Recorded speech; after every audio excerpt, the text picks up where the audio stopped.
Hello बच्चों and welcome to Saurabh classes. आज हम लोग क्लास 8 साइंस का chapter 4 materials metals and non metals पढ़ने वाले हैं। तो सबसे पहले हम लोग देख लेते हैं कि मेटल्स होता क्या है। Metals are good conductor of heat and electricity. Metals जो होते हैं वो बहुत ही अच्छे कंडक्टर होते हैं जो अपने अंदर से इलेक्ट्रिसिटी को पास होने देते हैं। हमारे घर के जो वायर्स होते हैं अक्सर आमतौर पर वो मेटल्स के होते हैं, और जैसे अल्युमिनियम के वायर्स हो गए, आयरन्स के वायर हो गए, कॉपर्स के वायर हो गए। सबसे ज़्यादा चीप होता है अल्युमिनियम का वायर, इसलिए यूज किया जाता है। कॉपर के वायर्स थोड़े से महंगे होते हैं। मेटल्स जितने भी होते हैं आमतौर पे वे हार्ड होते हैं, जिसको हम लोग बीटन इनटू सीट, उसको पीट के हम लोग पतले पतले सीट के रूप में हम लोग उसे सीट का यूज कर सकते हैं। मेलेबिलिटी, मेलेबिलिटी जो होता है the property of metals by which they can be beaten into thin seats is called malleability. किसी भी मेटल को पीट के उसको जो पतले सीट के रूप में यूज किया जाए उसे मेलेबिलिटी बोलते हैं। जैसे अल्युमिनियम फॉयल का यूज किया जाता है मिठाई के ऊपर में सजाने के लिए, सिल्वर फॉयल का यूज किया जाता है। और ऐसे ही ये सब डेली लाइफ में काफ़ी यूजेस है, मेटल्स का भी एंड नॉन मेटल्स का भी। आगे देखते हैं कि ये शाइनी होते हैं, चमकदार होते हैं। लस्चर, लस्चर मतलब क्या हो गया, लचीला। मेटल्स के जो वायर बनते हैं वो काफ़ी लचीले होते हैं, उसे हम लोग जैसे चाहे वैसे उसको मोड़ सकते हैं। डक्टिलिटी, स्नोरस, इन सब के बारे में आगे पढ़ेंगे। चलिए डक्टिलिटी पढ़ लेते हैं क्या होता है। The property of metals by which it can be drawn into wires is called ductility. Metals के वायर को हम लोग मेटल्स को हम लोग वायर्स के रूप में हम लोग यूज कर सकते हैं। उसका ये प्रॉपर्टी को हम लोग बोलते हैं डक्टिलिटी। आगे आता है क्या, सोनोरस। सोनोरस क्या हो गया, सोनोरस हो गया metals produce ringing sounds, they are said to be sonorous. हमारे जितने भी म्यूजिकल इंस्ट्रूमेंट्स हो गए जैसे गिटार, सितार, इसमें लगने वाले जो वायर्स होते हैं वो मेटल्स के होते हैं, और वो जो है एक पैदा करते हैं, इसीलिए हम लोग इसे स्नोरस कहते हैं। Aluminium wire beaten into beaten sheets and silver foil is use for decorating sweets. तो सिल्वर, चांदी के परत का यूज किया जाता है मिठाइयों को सजाने के लिए भी। हॉट मेटेलिक पैन, ये सब का भी यूजेस है। अब आगे बढ़ते हैं कि इलेक्ट्रीशियन यूजिंग। देखिए जो इलेक्ट्रीशियन जो होते हैं हमारे घर में, जो भी इलेक्ट्रिक की चीज़ों को फिक्स करते हैं, वो जो स्क्रू ड्राइवर रखते हैं वो भी किसका बना होता है, मेटल्स का बना होता है।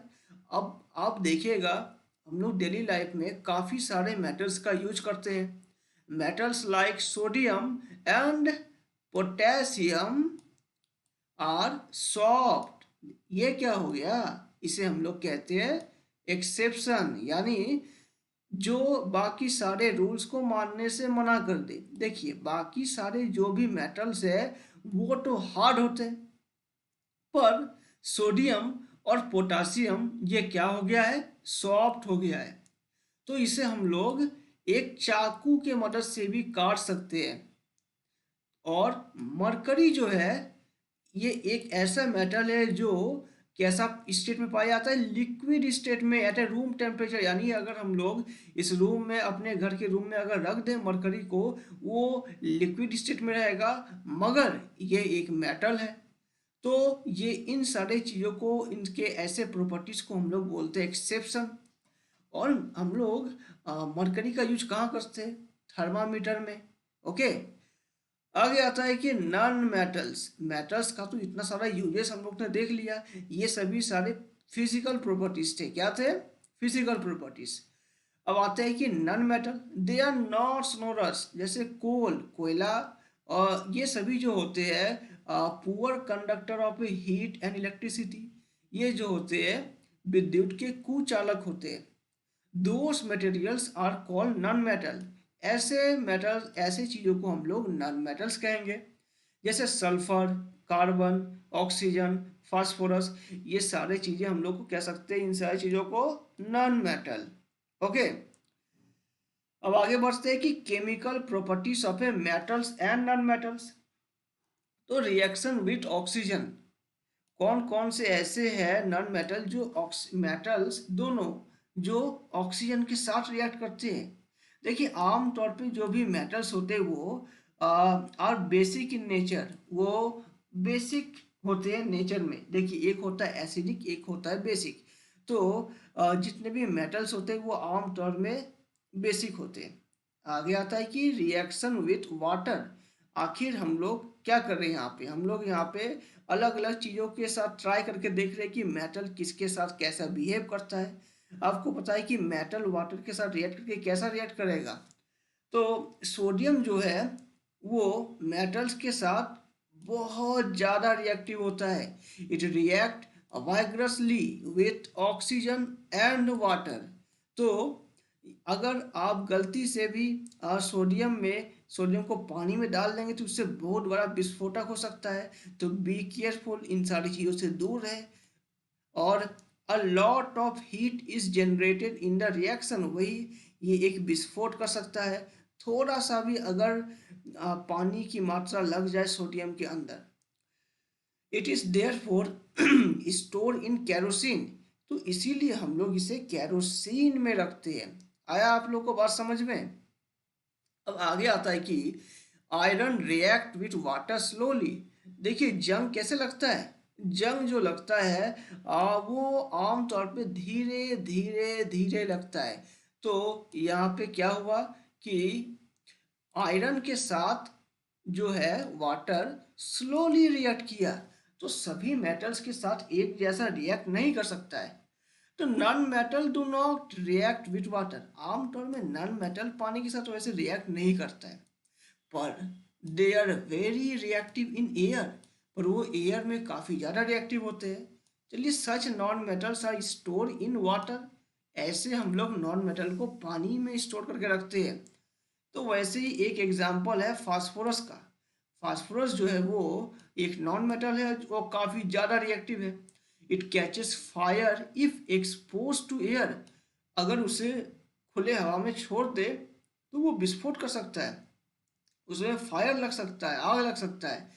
तो prevent the contact of phosphorus with atmosphere oxygen, it is stored in water, तो इसलिए हम लोग उसे पानी में रखते हैं। अब आगे देख लेते हैं रिएक्शन विद बेस। आखिर बेस के साथ कैसा रिएक्शन करेगा। तो some metals react with base to produce hydrogen gas, तो ये हाइड्रोजन गैस प्रोड्यूस करता है। तो मेटल्स जब बेस के साथ रिएक्ट करता है, जैसे मेटल जैसे सोडियम हाइड्रोक्साइड जो है वो रिएक्ट करेगा अगर मेटल के साथ, तो उससे हाइड्रोजन गैस प्रोड्यूस करेगा एंड सॉल्व भी करता है। Reactions of a non metals with base are complex, तो नॉन मेटल जो बेस के साथ रिएक्ट करते हैं वो आमतौर पे कॉम्प्लेक्स होते हैं। अब आगे देखते हैं कि रिएक्शन विद एसिड, आखिर एसिड के साथ कैसा रिएक्ट करेगा। तो non metals generally do not react with acids, but metals react with acid and produce hydrogen gas.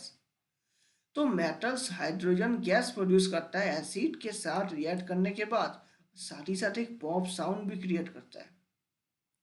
You must have notice that copper does not react with dilute hydrochloric acid. Copper जो है dilute hydrochloric acid के साथ react नहीं करता है, even on heating, उसे गर्म करने के बावजूद, पर रिएक्ट विद सल्फ्यूरिक एसिड, पर वो सल्फ्यूरिक एसिड के साथ रिएक्ट करता है। Metals react with acid and produce metal salt and hydrogen gas। आया बात आप लोगों को समझ में।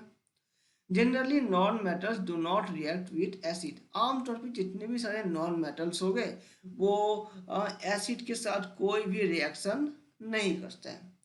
अब आगे आता है कि डिस्प्लेसमेंट रिएक्शन क्या होता है। डिस्प्लेसमेंट मतलब एक मेटल का जगह कोई और दूसरा मेटल ले लेगा, रिप्लेस कर लेगा उसकी जगह को। तो यहाँ पे ऐसे देख रहे हैं कि कॉपर जो सल्फेट है CuSO4 उसका फॉर्मूला है, और जिंक के साथ रिएक्ट किया तो ये कैसा आयन बनेगा, ये प्लस आयन बनेगा, एक माइनस आयन बनेगा। तो जिंक जो है सल्फर डाइऑक्साइड के साथ मिलके बनेगा जिंक सल्फेट, और इसमें कॉपर बाहर निकल जाएगा। कॉपर यहाँ पे कलरलेस रहेगा और जिंक जो है वो यहाँ पे इसका सोल्यूशन ब्लू कलर का रहेगा। मगर इम्पॉर्टेंट बात ये कि क्या इसका ऑपोजिट भी होगा। जिंक को अगर रिएक्ट करवाए कॉपर के जीएन, अब मान लीजिए कि इसका रिएक्शन अलग हो जाए कि यहाँ पे कॉपर आ जाए, जिंक यहाँ पे आ जाए, Zn SO4 जो है वो रिएक्ट करे कॉपर के साथ, पर ऐसा रिएक्शन नहीं होगा। इसका रीजन क्या है कि जिंक जो है is more reactive than copper, zinc जो है कॉपर से ज़्यादा रिएक्टिव है। तो ये a more reactive metal can replace a less reactive metal. एक ज़्यादा रिएक्टिव मेटल तो लेस रिएक्टिव मेटल को रिप्लेस कर देगा, मगर less reactive metals can not replace more reactive metals. आया बात आप लोग को समझ में। अब आगे आता है कि uses of metals and non metal. हम लोग आमतौर पे डेली लाइफ में हम लोग मेटल्स और नॉन मेटल्स दोनों का यूजेस करते हैं। जितने भी सारे मशीनरी बनते हैं वो सभी मेटल्स के भी बनते हैं, नॉन मेटल्स के भी बनते हैं। ऑटोमोबाइल्स कार इंडस्ट्री जो भी है यहाँ पे अधिकतर चीज़ें जो है वो मेटल्स के बनते हैं। और एरोप्लेन्स, ये सभी एरोप्लेन्स जो है इसमें सारी चीज़ें जो है लगभग अधिकतर चीज़ें मेटल्स नॉन मेटल्स के ही बने होते हैं।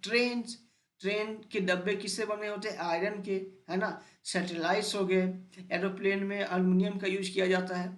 इंडस्ट्रियल गैजेट, आपका मोबाइल, लैपटॉप, टीवी और जितने भी सारे चीज़ें हैं इन सब में कहीं ना कहीं मेटल और नॉन मेटल दोनों का ही यूज हुआ होगा। कुकिंग यूटेंसाइल्स, आपके घर के किचन की जितनी भी सारी चीज़ें हैं, आप खुद से सोचिए घर में कितने सारे चीज़ें ऐसे हैं जो मेटल्स के बने हैं और नॉन मेटल्स के बने हैं।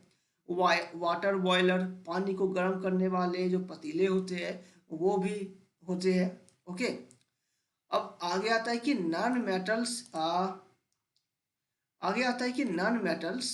एक मिनट, 1 मिनट।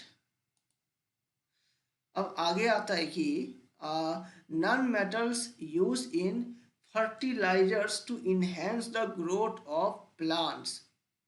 तो क्या करते हैं हम लोग फर्टिलाइजर जो होता है उसका यूज करते हैं प्लांट को ग्रो करने के लिए। Non metal use in water purification process, पानी को साफ करने का प्रोसेस में भी हम लोग यूज करते हैं। नॉन मेटल्स यूज इन क्रैकर्स, तो क्रैकर्स में भी हम लोग नॉन मेटल का यूज होता है।